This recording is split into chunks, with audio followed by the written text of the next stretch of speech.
चलिए हम लोग अपनी पढ़ाई को आगे बढ़ाते हैं। पिछले क्लास में मैंने आपको पढ़ा दिया था शून्य कोटि अभिक्रिया, और शून्य कोटि अभिक्रिया का गतिकी समीकरण भी पढ़ा दिया था। शून्य कोटि अभिक्रिया के अर्ध आयु को भी मैंने पढ़ा दिया था, और शून्य कोटि अभिक्रिया के पूर्ण आयु को भी मैंने पढ़ा दिया था। अब हम लोग आगे बढ़ते हैं। आगे हम लोग क्या पढ़ना है, तो बहुत ही आसान सा टॉपिक है, इंटरनल एनर्जी, जिसको हिंदी में कहते हैं हम लोग आंतरिक ऊर्जा। इंटरनल एनर्जी यानी कि आंतरिक ऊर्जा। तो आंतरिक ऊर्जा किसे कहते हैं भाई, तो आप बहुत अच्छे तरीके से जानते हैं। आंतरिक ऊर्जा का मतलब होता है किसी भी पदार्थ के अंदर जो ऊर्जा उपस्थित रहती है, किसी पदार्थ के अंदर जो ऊर्जा उपस्थित रहती है, उस ऊर्जा को हम लोग आंतरिक ऊर्जा कहते हैं। ध्यान रखना है। तो उसी बात को मैंने यहाँ लिखा भी है, किसी भी पदार्थ के अंदर उपस्थित ऊर्जा को उस पदार्थ की आंतरिक ऊर्जा कहते हैं। ध्यान रखना, किसी पदार्थ की जो अपनी ऊर्जा होती है, जो उसके अंदर उपस्थित रहती है, उसी ऊर्जा को हम लोग क्या कहते हैं, आंतरिक ऊर्जा कहते हैं। अगला पॉइंट आया हम लोग को थ्रेशोल्ड एनर्जी, देहली ऊर्जा किसे कहते हैं। थ्रेशोल्ड एनर्जी यानी कि देहली ऊर्जा किसे कहते हैं। तो बहुत ही सिंपल सी बात है, अगर देहली ऊर्जा की हम लोग बात करें तो हम लोग कहा जाता है कि किसी भी अभिक्रिया को पूरा होने के लिए जो टोटल एनर्जी की आवश्यकता होती है, किसी भी अभिक्रिया को पूरा होने के लिए जो टोटल एनर्जी की आवश्यकता होती है, उस एनर्जी को ही हम लोग देहली ऊर्जा कहते हैं। किसी भी अभिक्रिया को पूरा होने के लिए टोटल जो एनर्जी की आवश्यकता होती है, उस टोटल एनर्जी को ही देहली ऊर्जा कहते हैं। लिखा हुआ है, पढ़ सकते हैं। किसी अभिक्रिया को पूर्ण होने के लिए जितनी कुल ऊर्जा की आवश्यकता होती है, उसी ऊर्जा को देहली ऊर्जा कहते हैं। उसी ऊर्जा को हम लोग क्या कहते हैं, देहली ऊर्जा कहते हैं। वही हम लोग को लिखा हुआ है, ध्यान रखना है। अब अगला इसमें लिखा हुआ है एक्टिवेशन एनर्जी, जिसको कहते हैं सक्रियण ऊर्जा। सक्रियण ऊर्जा को ई ए से दिखाते हैं, जहां पर ए का मतलब है, जो स्मॉल ए लिखा हुआ है, इसका मतलब है एक्टिवेशन, और ई का मतलब है एनर्जी। एक्टिवेशन एनर्जी, जिसको हिंदी में कहा जाता है सक्रियण ऊर्जा। सक्रियण ऊर्जा क्या है, देखो, तो सक्रियण ऊर्जा का मतलब होता है किसी भी अभिक्रिया में अभिकारक को जो अलग से ऊर्जा प्रदान की जाती है आंतरिक ऊर्जा के अलावा, आंतरिक ऊर्जा, किसी भी अभिक्रिया में अभिकारक को आंतरिक ऊर्जा के अलावा जो अलग से ऊर्जा प्रदान की जाती है अभिक्रिया में भाग लेने के लिए या अभिक्रिया को पूरा करने के लिए, उस ऊर्जा को हम लोग क्या कहते हैं, सक्रियण ऊर्जा। ठीक है, लिखा हुआ है, देखते हैं। किसी भी साधारण अभिक्रिया को पूर्ण होने के लिए अभिकारकों को आंतरिक ऊर्जा के अतिरिक्त जितनी ऊर्जा की आवश्यकता होती है, उसी ऊर्जा को सक्रियण ऊर्जा कहते हैं। उसी ऊर्जा को हम लोग क्या कहते हैं, सक्रियण ऊर्जा कहते हैं। देख सकते हैं, और अच्छे तरीके से हम इसको समझ लेते हैं। देखो यहाँ पर, जैसे मान लो कि यहाँ पर ए और बी आपके अभिकारक हैं और सी आपका उत्पाद है, तो हम मानते हैं कि ए के पास जो ऊर्जा है, यहाँ पर देखा जाए, यहाँ पर ए के पास जो ऊर्जा है, वो ऊर्जा हम लोग मानते हैं कि इसके पास ऊर्जा जो है वो 30 जूल है। ध्यान रखना है, इसके पास जो ऊर्जा है वो 50 जूल है। ठीक है, तो ये जो हम लोग ऊर्जा लिख रहे हैं 30 जूल और 50 जूल, ये क्या है, आंतरिक ऊर्जा।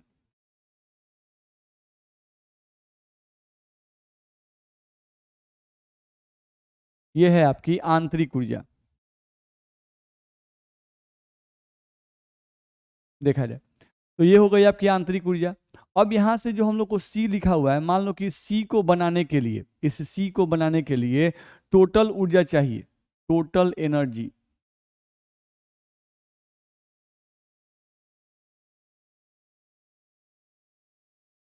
इस सी को बनाने के लिए टोटल एनर्जी हम लोग को चाहिए कितना, 100 जूल।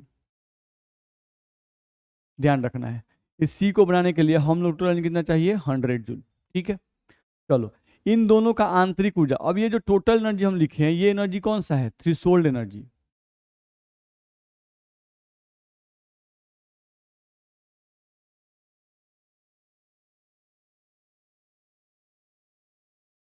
थ्रेशोल्ड एनर्जी, जिसको आप देहली ऊर्जा भी कहते हैं, थ्रेशोल्ड एनर्जी जिसको आप देहली ऊर्जा भी कहते हैं।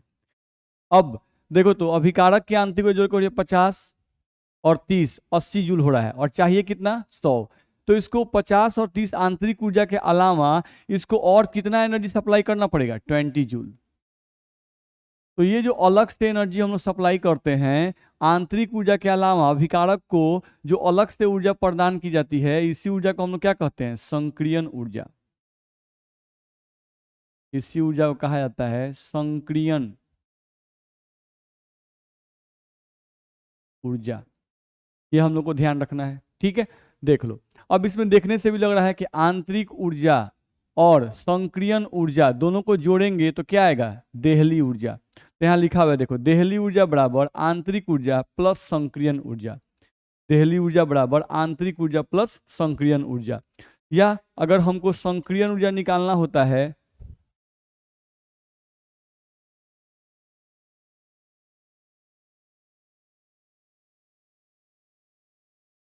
तो संक्रियन ऊर्जा बराबर हम क्या कर सकते हैं? देहली ऊर्जा में से आंतरिक ऊर्जा घटा दो।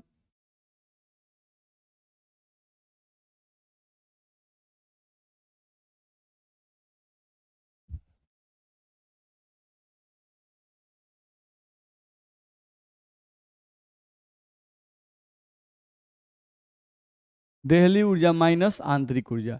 तो इस तरह से हम लोग निकाल सकते हैं संक्रियन ऊर्जा को। देहली ऊर्जा में से आंतरिक ऊर्जा को घटा लें तो हम लोग क्या निकल जाएगा? संक्रियन ऊर्जा निकल जाएगा।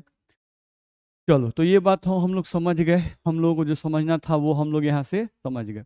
अब ग्राफ के माध्यम से समझने की कोशिश करते हैं कि कैसे हम लोग रिप्रेजेंट करेंगे संक्रियन ऊर्जा को, कैसे रिप्रेजेंट करेंगे आंतरिक ऊर्जा को, कहाँ रिप्रेजेंट करेंगे थ्रेशोल्ड एनर्जी को, कहाँ रिप्रेजेंट करेंगे। समझते हैं।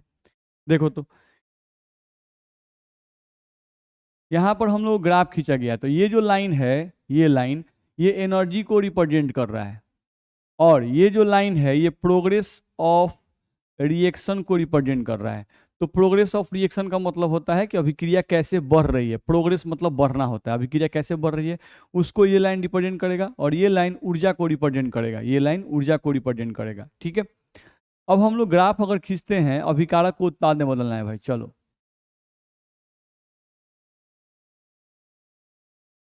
यहाँ पर हो गया हमारा रिएक्टेंट, और यहाँ पर हम लोग का हो गया प्रोडक्ट। तो अभिकारक उत्पाद में बदल रहा है, अभिकारक उत्पाद में बदल रहा है। अब देखो, ये लाइन ऊर्जा का है, तो इस लाइन में हम लोग देखें अगर, तो इस लाइन में यहां से लेकर यहां तक जो ऊर्जा है, ये है अभिकारक की आंतरिक ऊर्जा। ये है अभिकारक की आंतरिक ऊर्जा। यहां से लेकर यहां तक का जो वैल्यू है, ये है अभिकारक की आंतरिक ऊर्जा। ध्यान रखना है। चलो, इसको हम लोग डॉटेड लाइन से थोड़ा सा आगे बढ़ते हैं, इस तरह से। तो यही जो है, ये हो गया आपका अभिकारक की आंतरिक ऊर्जा। यही वाला वैल्यू हम यहाँ पे दिखा सकते हैं। तो यही चीज क्या है? अभिकारक की, यहाँ से लेकर यहाँ तक ये अभिकारक की आंतरिक ऊर्जा है। अब आप ऊर्जा दे रहे हैं, तो ऊर्जा देने पर अभिकारक की ऊर्जा बढ़ रही है, बढ़ रही है, बढ़ रही है, ऊर्जा बढ़ रही है, ऊर्जा बढ़ते बढ़ते बढ़ते बढ़ते यहाँ तक, हाईएस्ट यहाँ तक गई, और फिर यहाँ से ऊर्जा क्या हो रही है? घट रही है। तो अभिकारक को, ये हो गई यहाँ से लेकर यहाँ तक आंतरिक ऊर्जा। अब एक्स्ट्रा एनर्जी, आंतरिक ऊर्जा के अलावा आप एक्स्ट्रा एनर्जी कितना सप्लाई किए? तो इतना एनर्जी, ये एक्स्ट्रा एनर्जी आप सप्लाई किए। तो जो एक्स्ट्रा एनर्जी आप सप्लाई किए, यही एनर्जी क्या कहलाएगा? संक्रियन ऊर्जा।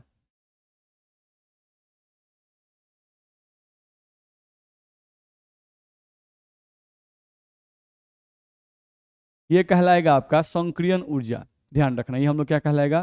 संक्रियन ऊर्जा। ध्यान रखना है, ठीक है। और ये आपका क्या था? आंतरिक ऊर्जा। ये आपका था आंतरिक ऊर्जा। अब आंतरिक ऊर्जा और प्लस संक्रियन ऊर्जा, यानी यहां से लेकर यहां तक जो टोटल एनर्जी हम लोग कहें, तो यहां से लेकर यहां तक, ध्यान रखना है, ये हो जाएगा आपका देहली ऊर्जा।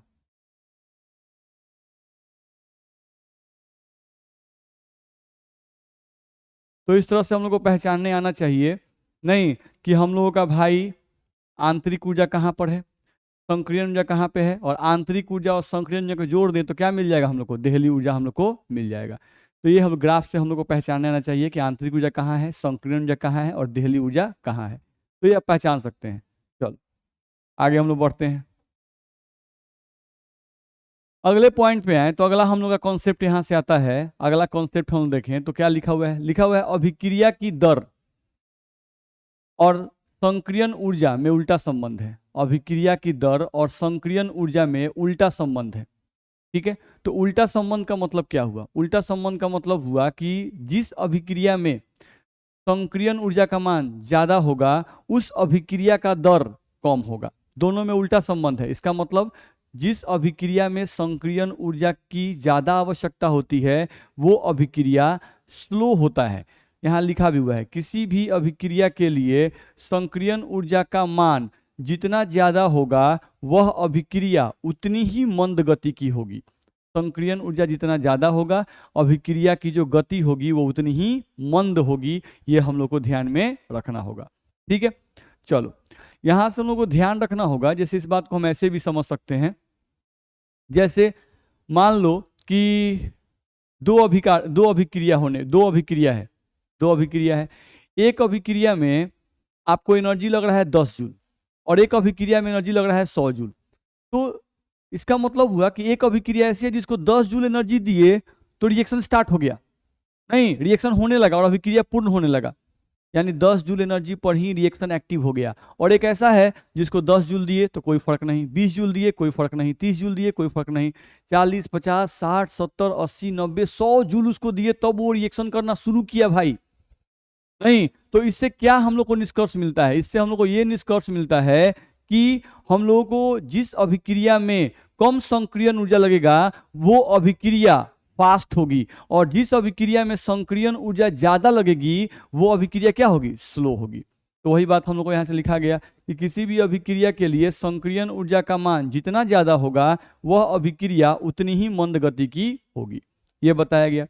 चलो जैसे यहाँ से एक अभिक्रिया हम लोग को लिखा हुआ है x + 2y + z से आपका m बन रहा है। ये एक जटिल अभिक्रिया है, हम लोग पहले भी देख चुके हैं। x + 2y + z से m बन रहा है, ये आपका एक जटिल अभिक्रिया है।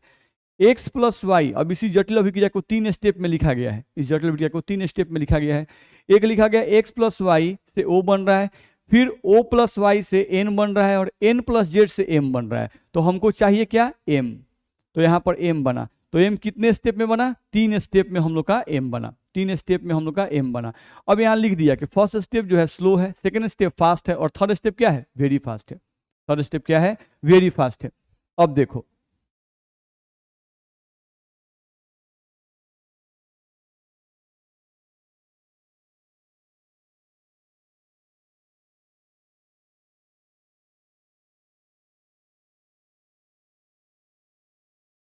देखा जाए, हम लोग का एक जटिल अभिक्रिया था x + 2y + z से m बन रहा था, नहीं, और ये जो m बना वो एक स्टेप, 2 स्टेप, 3 स्टेप में बना।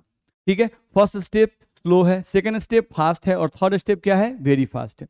ठीक है, अब यहां पर देखो तो हम लोग को फर्स्ट स्टेप के लिए k1 लिखा है, ये वेग स्थिरांक का मान फर्स्ट स्टेप के लिए वेग स्थिरांक का मान k1 है, सेकेंड स्टेप के लिए वेग स्थिरांक का मान k2 है और थर्ड स्टेप के लिए वेग स्थिरांक का मान k3 है।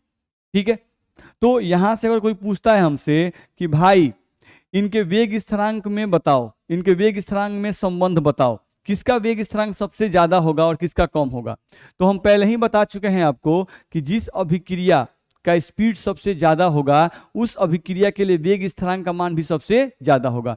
तो ये थर्ड स्टेप वेरी फास्ट है, तो इसका मतलब हुआ k3 का मान सबसे ज्यादा होगा, तब k2 का मान होगा और तब k1 का मान होगा। ध्यान रखना है, अभिक्रिया के दर और वेग स्थिरांक में सीधा संबंध होता है।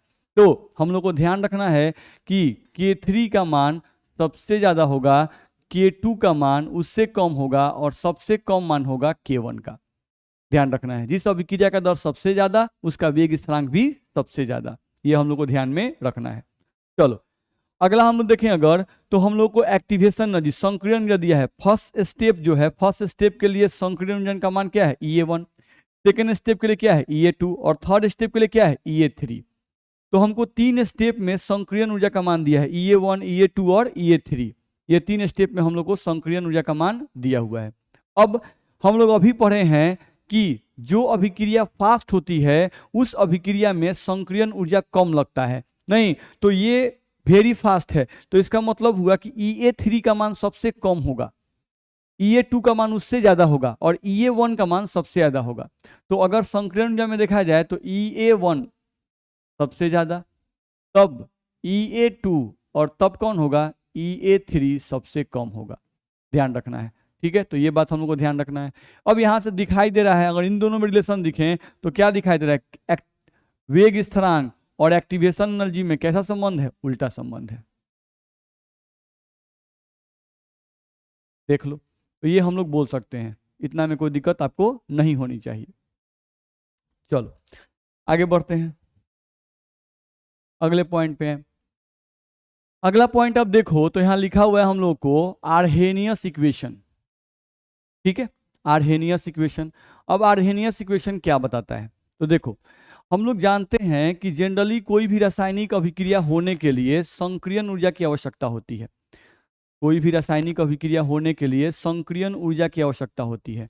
अब अभिक्रिया में किस अभिक्रिया में कितना संक्रियन ऊर्जा लगेगा, इसको कैलकुलेट करने के लिए ही आर्हेनियस का इक्वेशन आता है, आर्हेनियस समीकरण आता है, ठीक है। आर्हेनियस एक साइंटिस्ट हैं जिन्होंने अभिक्रिया में लगने वाले संक्रियन ऊर्जा का मान निकालने के लिए हमें एक सूत्र दिया, एक फॉर्मूला दिया, ठीक है। तो यहाँ पर एक फॉर्मूला आया, इस समीकरण का उपयोग अभिक्रिया में लगने वाले संक्रियन ऊर्जा का मान निकालने के लिए किया जाता है। नहीं, किसी भी अभिक्रिया में कितना संक्रियन ऊर्जा लगेगा उसका मान निकालने के लिए इस फॉर्मूला का हम लोग यूज करेंगे। K बराबर ए ई का power minus E A by R T, के बराबर ए ई का पावर माइनस ई ए बटा आर टी। अब सबका मतलब जानते हो, यहाँ पर के है तो के का मतलब क्या है, वेग स्थिरांक। ए है तो आर्हेनियस कांस्टेंट, आर्हेनियस स्थिरांक बोलो, या इसी को फ्रीक्वेंसी फैक्टर भी बोला जाता है, ध्यान रखना है। यहाँ पर ई क्या है, तो एक्सपोनेंशियल, ई का मतलब क्या लिखा हुआ है, एक्सपोनेंशियल। ई ए तो ये क्या है, एक्टिवेशन एनर्जी यानी संक्रियन ऊर्जा है आपका। आर क्या है, तो गैस स्थिरांक, जिसका मान हमको ध्यान रखना है यहाँ पर 8.314 जूल पर मोल पर केल्विन। चूंकि एनर्जी के लिए हम लोग पढ़ रहे हैं इसलिए यहाँ पर ये वैल्यू आर का रखेंगे, 8.314 जूल पर मोल पर केल्विन। नहीं, और यहाँ पर टी है तो टी का मतलब क्या है, ताप, और ताप क्या चीज में रखना है, केल्विन में रखना है, ठीक है। तो हमको ध्यान रखना है कि एक आर्हेनियस का समीकरण आया, के बराबर ए ई का power minus E A by R T. आप देख सकते हैं के बराबर ए ई का power minus E A by R T, ये समीकरण हम लोग को आ गया। ये समीकरण हम लोग किस चीज में मदद करेगा, तो एक्टिवेशन एनर्जी कैलकुलेट करने में मदद करेगा, ठीक है। चलो देखते हैं आगे। यहां से देखा जाए तो हम लोग को ये फॉर्मूला लिखा गया, के बराबर ए ई का power minus E A by R T. अब ये जो फॉर्मूला है ये आपका एक्सपोनेंशियल फॉर्म है,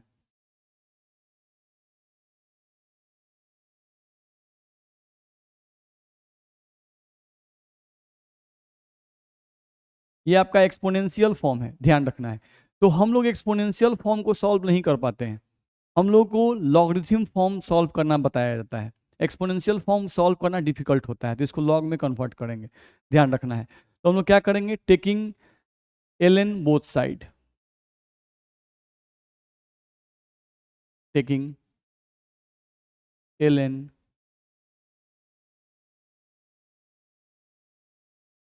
बोथ साइड, दोनों साइड एल एन लेंगे तो क्या हो जाएगा, एल एन के बराबर, यहां से आ जाएगा एल एन ए ई का power minus E A by R T, दोनों तरफ एल एन ले लिए। अब क्या लिखेंगे, एल एन के बराबर, ये देखो एल एन ए, अब ये हम लोगों का एल एन ए गुना बी, यानी लॉग ए गुना बी, तो लॉग ए गुना बी का मतलब था log A plus log B, तो हम इसको लिखेंगे L N A plus L N E का power minus E A by R T. फिर लिखेंगे एल एन के बराबर एल एन ए, ये minus E A by R T आगे आ जाएगा, minus E A by R T L N E. अब हम लिखेंगे एल एन के बराबर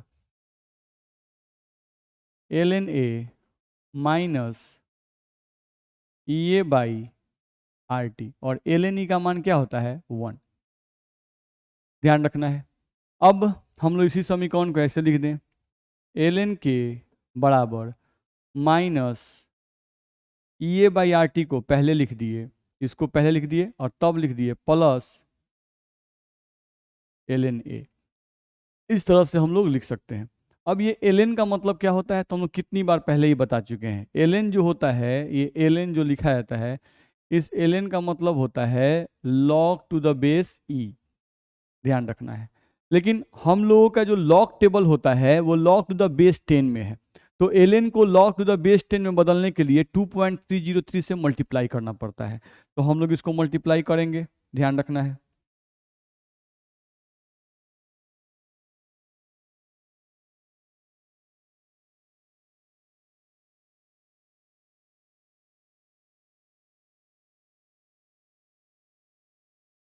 चलिए, अब हम लोग क्या करेंगे, ln k को हम लोग log टू द बेस 10 में कन्वर्ट करेंगे। यहाँ लिख देते हैं हम लोग convert, VERT, convert ln into log to the base 10। अब log टू द बेस 10 में कन्वर्ट करने के लिए 2.303 से मल्टीप्लाई करेंगे, तो यहाँ पे लिखेंगे 2.303 log k,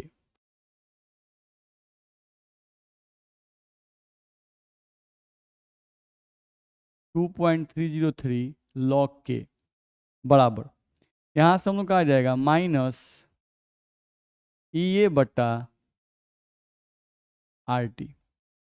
plus 2.303 log a, ये हम लोग का आ जाएगा। अब हम लोग क्या करेंगे कि तीनों में यानी इधर भी लेफ्ट राइट हैंड साइड और लेफ्ट हैंड साइड दोनों तरफ क्या करेंगे 2.3 से डिवाइड कर देंगे। डिवाइड दिस इक्वेशन बाई 2.303, ठीक है। ये ऊपर वाले इक्वेशन को अब इससे अगर डिवाइड करेंगे 2.3 होते हैं, क्या बचेगा 2.303 और नीचे भी 2.303 कट जाएगा, क्या बचेगा log k। तो हम यहाँ से लिखेंगे log k बराबर, इसको डिवाइड करेंगे तो आ जाएगा माइनस EA बट्टा 2.303 R इंटू 1/t प्लस, अगर यहाँ 2.303 से डिवाइड करेंगे तो कट जाएगा और बच जाएगा सिर्फ log a, ध्यान रखना है। तो यहाँ से अगर देखें हम लोगों को, तो हम लोग को इक्वेशन यहाँ से आ गया ये वाला log k बराबर माइनस EA बट्टा 2.303 R into 1/t plus log a। अब इसी पे आधारित हम लोग का न्यूमेरिकल आएगा, ध्यान रखना है। ये जो हम लोग फॉर्म देख रहे हैं इसी पे आधारित हम लोग का न्यूमेरिकल आएगा, ये हम लोग को ध्यान रखना है। तो ये हम लोग का एक इक्वेशन बन जाता है log k बराबर माइनस EA बटा 2.303 R into 1/t plus log a, ध्यान रखना है, ठीक है। चलो आगे बढ़ते हैं, थोड़ा सा पीछे आ जाए, आ जाओ। देखो यहाँ से अगर देखें हम लोग, तो हम लोगों को फॉर्मूला क्या आया थोड़ा सा देख लेते हैं। हम लोग को फॉर्मूला यहाँ से आया क्या भाई, log k बराबर माइनस EA बट्टा 2.303 R into 1/t plus log a, ये आया। अब इसी फॉर्म को हम लोग देखें अगर, तो हम लोग इसको लिख सकते हैं y इज इक्वल्स टू, ये किस इक्वेशन के फॉर्म में इसे ग्राफ खींचे जाते हैं, mx प्लस c। ये क्या है भाई, इक्वेशन ऑफ स्ट्रेट लाइन, ये है आपका इक्वेशन ऑफ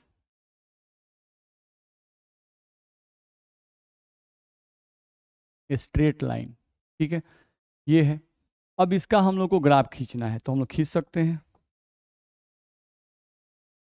देखो यहाँ से हम लोग लाइन खींचे पहले, ये हो गया आपका एक्स एक्सिस, ठीक है, सीधा कर लें। चलो यहाँ से देखें हम लोग, तो हम लोग अब खींचेंगे इसमें वाई एक्सिस, ठीक है।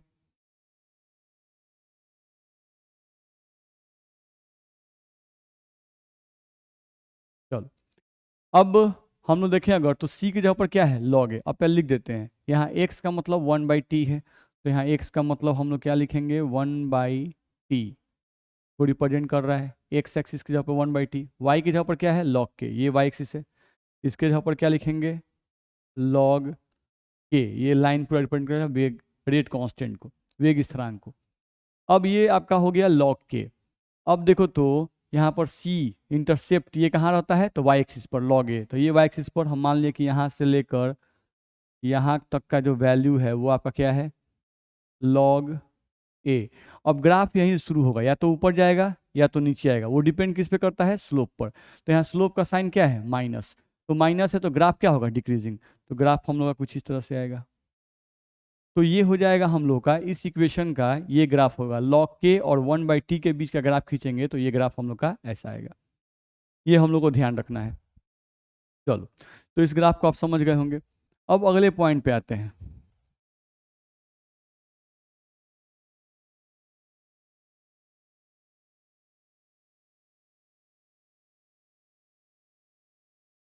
चलो, यहाँ पर हम लोग ध्यान से देखें अगर, तो हम लोग क्या दिखाई दे रहा है, हमारे पास जो फॉर्मूला यहाँ पे आया है log k बराबर माइनस ये बट्टा 2.303 r into 1/t plus log a, ये हम लोग का आया है। तो इसको देख के हमको लगता है कि आपका जो रेट कांस्टेंट है या जो रेट ऑफ रिएक्शन है वो एक्टिवेशन एनर्जी और टेम्परेचर पे डिपेंड करेगा। नहीं, ये जो k है रेट कांस्टेंट यानी वेग स्थिरांक,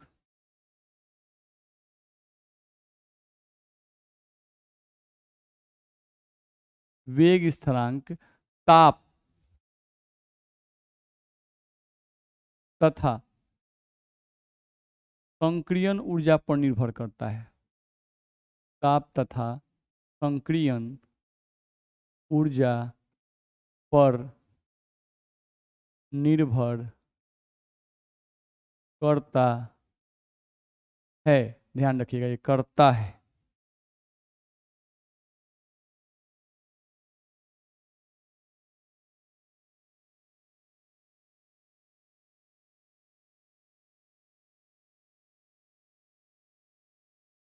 ये ध्यान रखना है, वेग स्थिरांक ताप तथा संक्रियन ऊर्जा पर निर्भर करता है। ध्यान रखना है यहाँ पर माइनस लगा हुआ है, तो इसका मतलब हुआ कि संक्रियन ऊर्जा का मान ज्यादा तो वेग स्थिरांक का मान कम, ये ज्यादा तो के का मान कम। यहाँ माइनस लगा हुआ है तो टेम्परेचर पर भी डिपेंड करेगा। क्या होगा, टेम्परेचर ज्यादा तो रेट कांस्टेंट का मान भी ज्यादा। ये हम लोग को ध्यान में रखना होगा। ठीक है, तो इस तरह से जो भी बातें मैंने आर्हेनियस इक्वेशन के बारे में बतानी थी वो मैंने आपको बता दी। ठीक है, चलो आगे बढ़ते हैं। अब यहां से हम लोग को लिखा हुआ है rate constant at two different temperature, दो अलग तापों पर वेग स्थिरांक। ठीक है, चलो हम लोग देखें अगर, तो हमारे पास फॉर्मूला अभी क्या है, हमारे पास जो फॉर्मूला है उसको फिर से लिखते हैं। हमारे पास फॉर्मूला है log k बराबर माइनस ये बट्टा 2.303 r into 1/t plus log a। ठीक है, अब हम पहले भी बता चुके हैं कि एक ही अभिक्रिया के लिए अलग अलग ताप पर, एक ही अभिक्रिया के लिए अलग अलग ताप पर वेग स्थिरांक का मान अलग अलग होता है। ध्यान रखना है, यानी एक अभिक्रिया हो रही है 50 डिग्री सेल्सियस पर, उस समय उसका वेग स्थिरांक का मान k1 है। अगर उसी अभिक्रिया का टेम्परेचर हम 50 से 100 कर दें तो उसका वेग स्थिरांक k1 से k2 हो जाएगा। ताप बढ़ने पर वेग स्थिरांक का मान बदल जाता है। ठीक, चलो तो हम लोग यहाँ पर अब करते हैं। ठीक है, यहाँ पर हम लोग देखते हैं, अब हम लोग लिखते हैं माना कि T1 ताप पर, माना कि T1 ताप पर वेग स्थिरांक, वेग स्थिरांक बराबर k1। ठीक है, तथा T2 ताप पर वेग स्थिरांक बराबर K2। ठीक है, अब हम लोग इसमें लिखते हैं, तो हम यहां से लिख रहे हैं log K2 बराबर K2 लगा दिए बराबर माइनस ये बट्टा 2.303 R इंटू 1 बाई, यहाँ K2 है तो यहाँ पे क्या होगा T2 प्लस log A, इसको इक्वेशन 1 मान ली।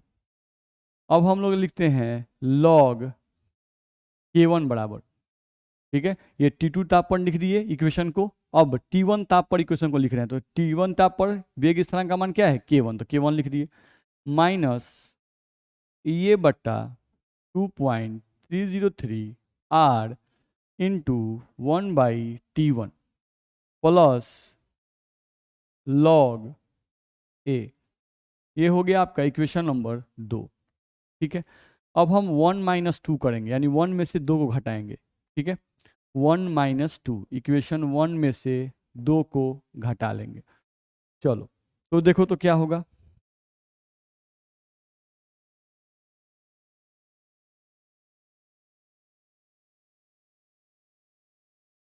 देखा जाए।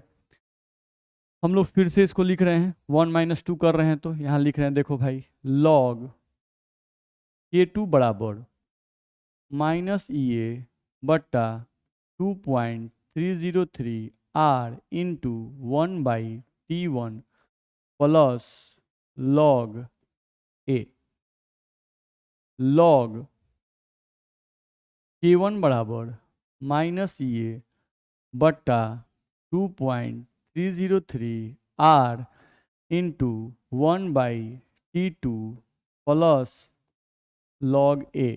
अब घटाना है तो यहाँ पे प्लस है तो यहाँ क्या डालेंगे माइनस, यहाँ माइनस से क्या डालेंगे प्लस, यहाँ प्लस से क्या डालेंगे माइनस। अब घटाएंगे तो log K2 minus log K1, log K2 minus log K1 बराबर, ये प्लस वाले को पहले उतारते हैं, इसको हम पहले उतारते हैं, इसका माइनस तो प्लस हो चुका है तो लिख रहे हैं इसको ये बट्टा 2.303 R। अब ये बटा 2.303 R यहाँ भी है यहाँ भी है, तो यहाँ पर जब ले लेते हैं क्या बच गया 1/T2, सॉरी यहाँ T1 होगा और यहाँ पर T2 होगा।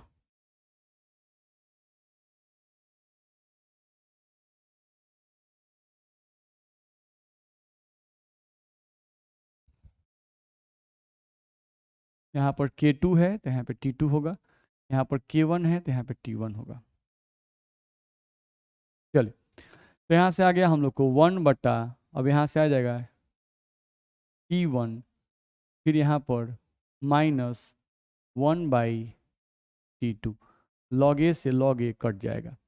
तो हम लोग को देखो तो ये आ गया log A minus log B, तो हम इसको लिख सकते हैं log K2 बट्टा K1 बराबर ये बट्टा 2.303 R 1/T1 माइनस 1/T2। तो हम लोग को एक फॉर्मूला ये आ जाएगा, हम लोग को एक फॉर्मूला जो है ये हम लोग को आ जाएगा।